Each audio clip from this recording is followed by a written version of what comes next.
Welcome to this lecture on statistical relationships.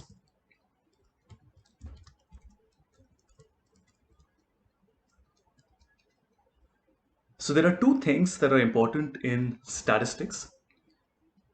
One is to understand how different variables in a data set will relate to each other. And the other is to understand how those relationships depend on other variables.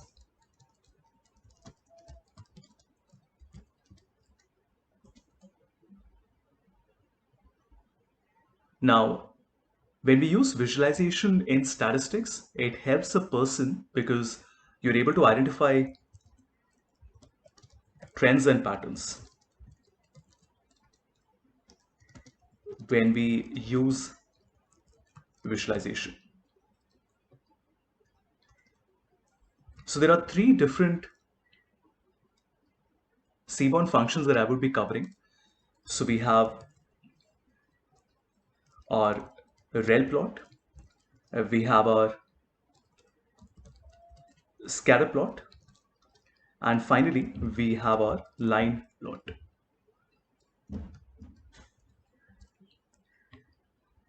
Okay, so let's start and import the relevant libraries. So we will import numpy as np, we will import pandas as pd, we will also import matplotlib.pyplot as plt, and we can import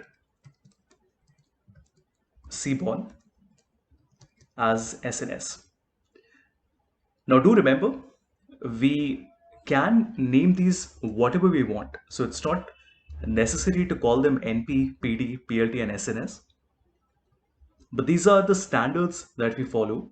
So if you are searching for more examples and more advanced tutorials, you will see that as a programmer, you would always select a NumPy, Pandas, Matplotlib and a Seaborn as an NP, PD, PLT and SNS. Now the first dataset that I want to work on is what we call the tips dataset. To load it, we can write sns.load dataset and then write tips. Now at this point, you might be wondering, where is the dataset? Now this is an inbuilt dataset that is there in the Seaborn library. So you don't have to save it on your local system and then connect to it. You can simply write sns.load and it will automatically load that dataset for us. If you want to see how the dataset looks like, this is our tips dataset. So we have 7 different columns: total bill, the tip amount, 2 genders, female and male, smoker is yes and no, the days only for Thursday, Friday, Saturday and Sunday, right? There are 245 records. The time is either lunch or dinner, and the size would be the number of people who are either having lunch or dinner. If you want to download the dataset, I will be sharing the link with you. It's available on GitHub. So once we have loaded the dataset, we can then say sns.relplot, and we want to keep on X the total bill amount, and then on Y we want to keep the total tipping amount, and the data is equal to tips.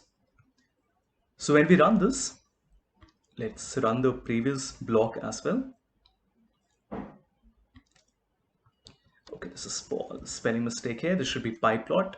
And when we run this, you notice it creates a nice scatter plot for us. On the y-axis, we have the tip amount, and on the x-axis, we have the total billing amount. So this is fairly simple. Now, while the points are plotted in 2 dimensions, if we want to, we can add a third dimension as well. This is how we would do it. So I will write the same thing. Let's just copy this. And the difference this time is that I want to keep my hue as smoker. Now, if you remember from the dataset, smoker is either yes or no. So when we run this time the same scatter plot appears. The difference is that we also have two different colors for yes and no. All right. Now this is called the hue semantic when we are working. In fact, I'll also write this down.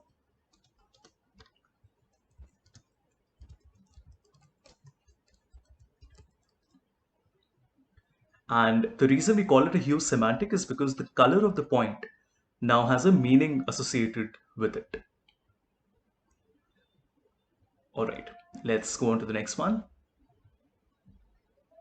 Now, if you want to emphasize the difference between the classes and improve accessibility, you can also use a different marker style. So right now, both of these are dots, but if we want to, we can change it.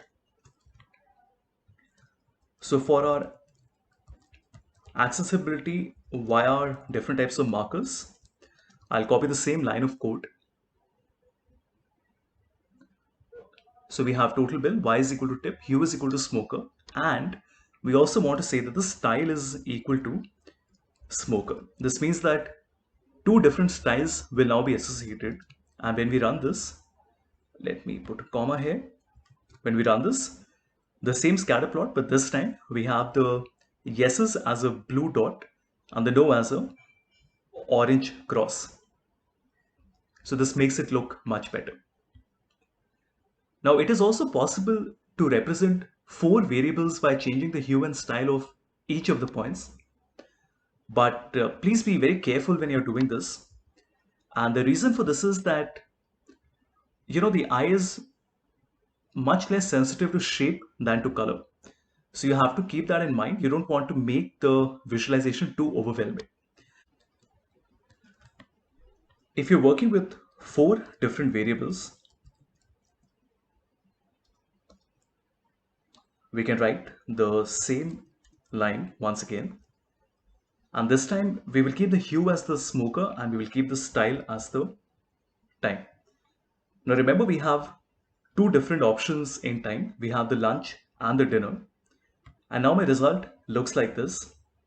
So we get a yes and no as the blue and the orange, and we get a lunch and a dinner as a dot and a cross. And I'm sure you would all agree with me that this looks a little bit complicated. So please be very, very judicious when you're working with this.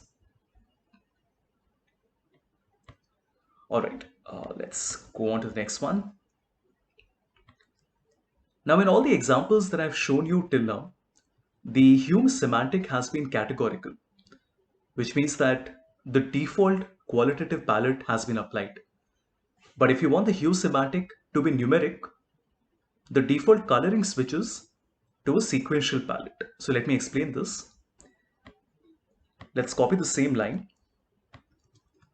And this time we're working with numeric data. So we will keep the total bill like earlier, y is equal to tip. The difference is that I will keep the hue as the size, which would be the number of people who have come for lunch or dinner. And the difference is that this time you get a legend that looks like this, 0, 2, 4, and 6, because you're presenting the size.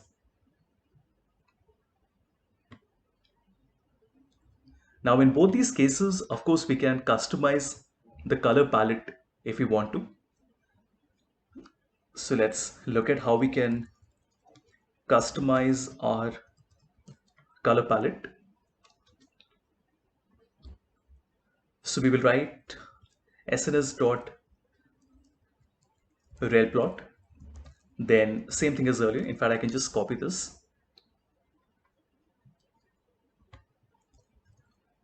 Okay, so we keep the total bill, we keep the tip, we keep the size.